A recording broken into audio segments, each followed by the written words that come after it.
Making a Murderer, Netflix and chill.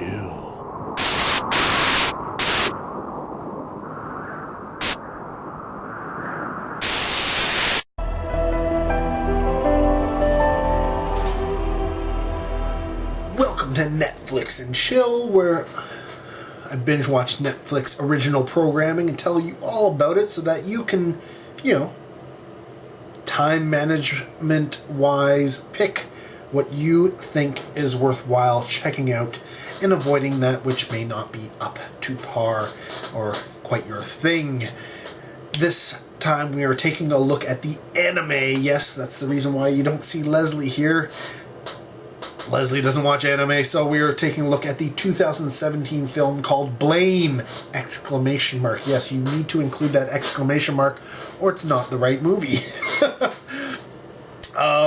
The film is a Japanese, I guess, CGI anime, though I say CG because I'm sure it was done in a computer, but I do believe it was done, traditional sense. So it's drawn. It is based off of the manga series of the same name, Blame, which I'm trying to think. I think it's written by the same Tsutomu.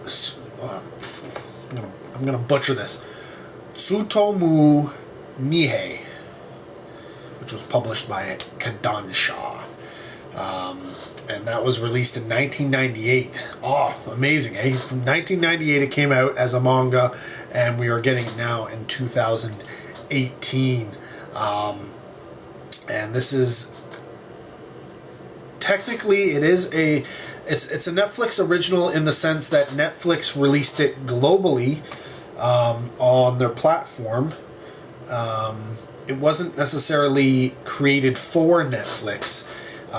It was created by I think Polygon Pictures made a deal with Netflix to distribute it. And so that's how you end up with the Netflix original series. That was where it aired, not just in I don't think it was just in North America, but I think it was globally on Netflix. So in that sense, it is a Netflix original. I mean, that's where it came out. Go figure. And I believe it was released May 20th, 2017. And was picked up for distribution by Viz Media. The film itself, what can I say about the film? Well, I guess I should talk about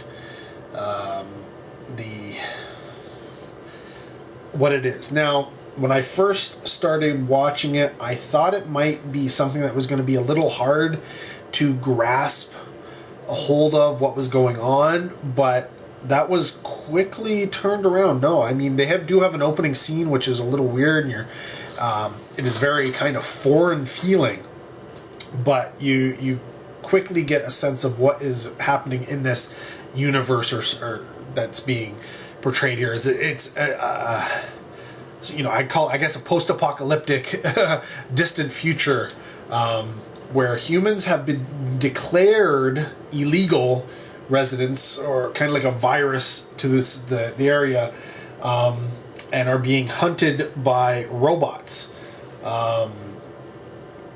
And so I will give you the backstory there just so you have that going in. If you don't want to know that, skip ahead. We'll just do this. So the whole concept behind it is that it's the same regular type of stuff, right? Man creates robots become sentient, and then these sentient robots, or they're not so much sentient as it is that their programming is designed a certain way, and humans they end up attacking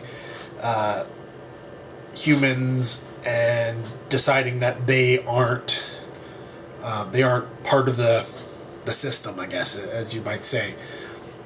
And this takes place hundreds and hundreds of years after, not just in the future, but after the events take, sort of like the judgment day of this particular world, and it's many generations down the road, and so, well, I'll go back into regular normal here. So this opens up with a group of essentially scavenger humans who are out looking for food, because where they live, food is essentially run out. And this is many generations down the road. Apparently the first, few people who lived there had found that the robots would not attack this particular area, so it was a safe zone. And so that's where they've been living for generations. But of course, it's like this world is there. It's a city, a big, huge, gigantic city of buildings, like metal buildings. And one of the robots is considered a builder or a constructor or an architect of sorts. And all that, I guess all they do is build new buildings, and they just keep building buildings because that's what their programming is.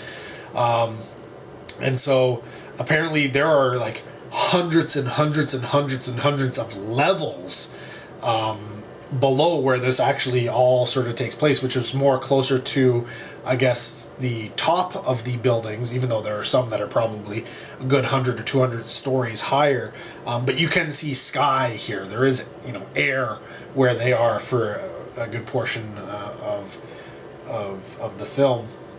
So there must be a lot of levels down below, because these scavengers run into a man named Keeley, who apparently has some different ability. He's human, but a good portion of him must be robotic, because when they do stuff through his eyes, he's got some kind of bionic implants or something, or robot eyes or something.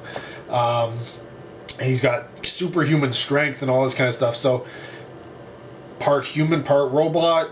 I don't know. Either way, he has certain abilities which maybe will lead to humanity's survival, or, the survival of these particular scavengers and their family enclave, their group. And so it sort of develops from there, and it ends up being I guess you could call it a quest film, where they have to go out and solve, try and come up with a way to save humanity and defeat the robots. And they meet, they get help along the way. We'll just say they get help along the way. The film is directed by Hiroyuki Sashida, and the screenplay was done by Sadayuki Amurai. And I will have to say that I was very, very... yes, it is taken from a manga, so they do have that story to pull from. So it wasn't something that they just came up with off the top of their head. But I will say that between the director and the writer of both the manga and the screenplay, I think they did a fantastic job of telling the story. At no point do you really feel confused. It is straightforward, but at the same time, thanks to, I guess, the set design used here, the artistic license that's been used, it feels otherworldly at the same time. So you get this sense of familiarity. Because, they're humans versus robots. We've seen this before, whether it be the Terminator stories or any AI, type story. So you do have that sense of familiarity, but at the same time, there is a lot of really different and weird looking, almost horrific imagery going on in this film. IMDb lists this as animation action drama, but I'd almost go so far as to say it is horror as well, because there are some very, very creepy looking things going on. again, like most anime, there's a lot of bloody gore, and some very... And it's definitely sci-fi. I'm surprised it doesn't have sci-fi in there. But yeah, this thing spans a lot of different genres and subgenres. In terms of actors, I don't know if you know any of these people, but there's Takahiro Sakurai, who is Keely, the person that they find, and then there's Kana Hanazawa, who's Sibo, Sora Amamiya, who is Zuru, Mamoru Miyano, who is Sutezo, Aya Suzaki, who is Tei, Nobunaga Shimazaki, who is Fusara, Yuki Kaji, who is Atsuji, Kutaru Nishiyama, who is Shige, and yeah, there's so many of them.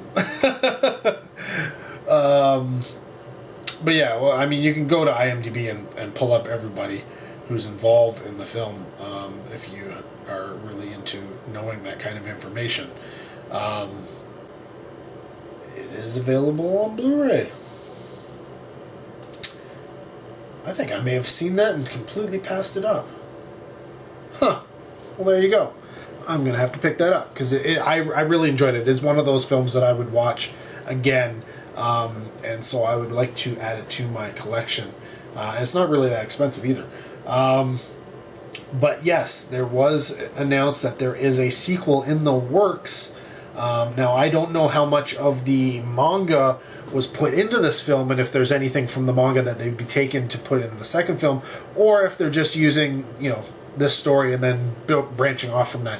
I do not know. If you do know, comment down below. I'd love to have that information. I'm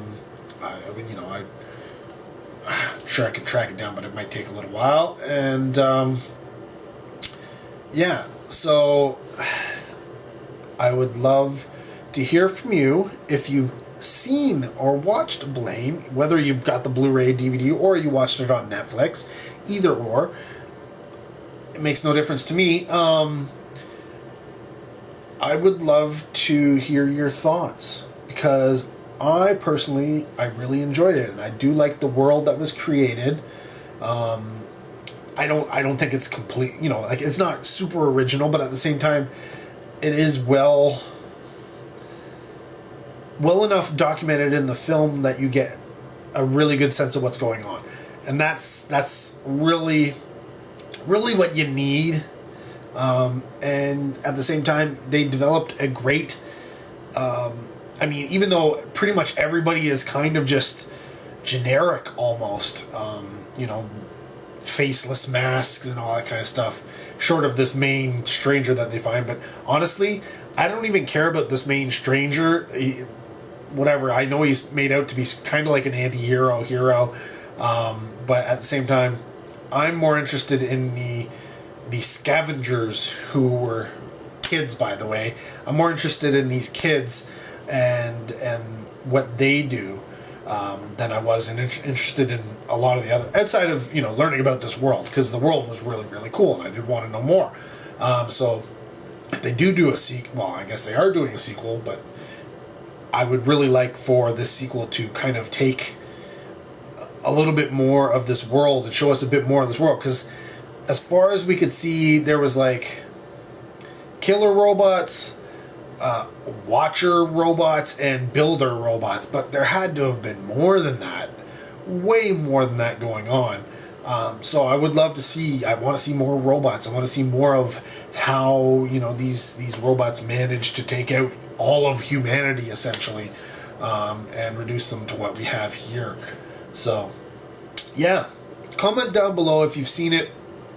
If not, I do recommend you check it out if you are into action sci-fi anime with, like I say, drama, horror aspects, into it as well.